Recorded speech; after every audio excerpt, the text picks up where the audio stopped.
really effective and it feels really good. Takes a lot of weight off. So, since the Adho Muka Svanasana is considered a resting pose, I usually encourage my students to hold it for a few breaths. If they need to come into extended child's pose instead, that's just fine.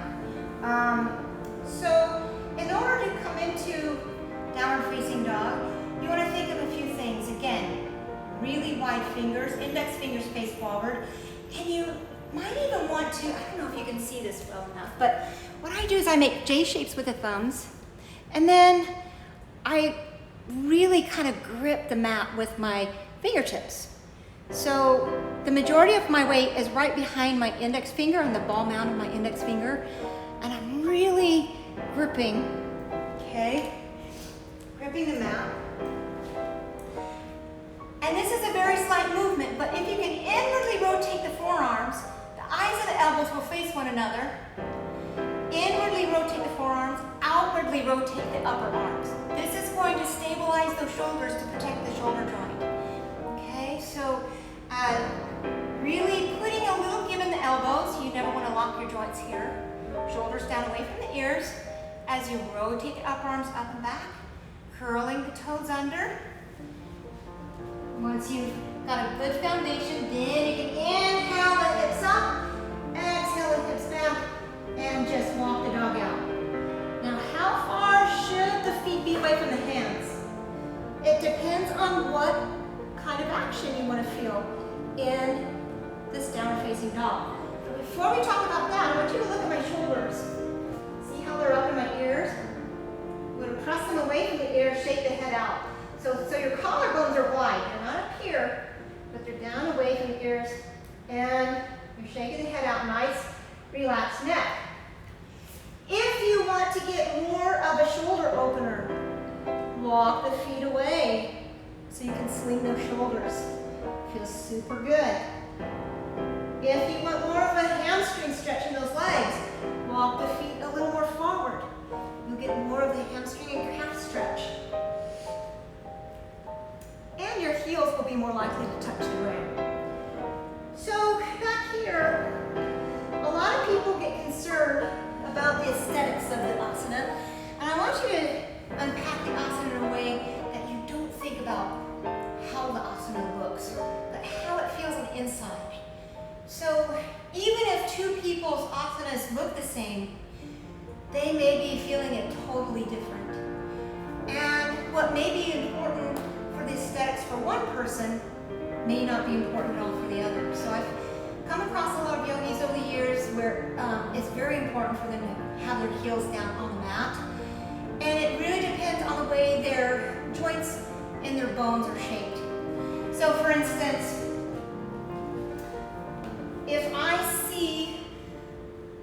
if I want to check to see if my heels are going to come down onto the ground in downward facing dog, pressing the knee forward just to see how far you can go and keep the heel down. It's going to show you the point of compression where it's going to stop. There's nowhere else to go for me here until before my heel comes up, right? So the joint is feeling compression. It's not tension because it's opened up as far as it can go, but there's bone-on-bone compression here. There's nowhere else for it to go. So for some people, you might be surprised, they can only go this far before their joints compress here. Some people can go this far. Some people can go a lot further than I can and be down here. So everybody's different as to where their heels are going to come down. And it's superfluous. It really doesn't matter. What matters is that you're breathing into the asana, you've got good alignment, and you're feeling the prana, or the life force, flowing through the body when you're feeling the energetics and you're breathing through. So again, the same concept of the Tadasana as this asana, is the Adho Muka Svanasana.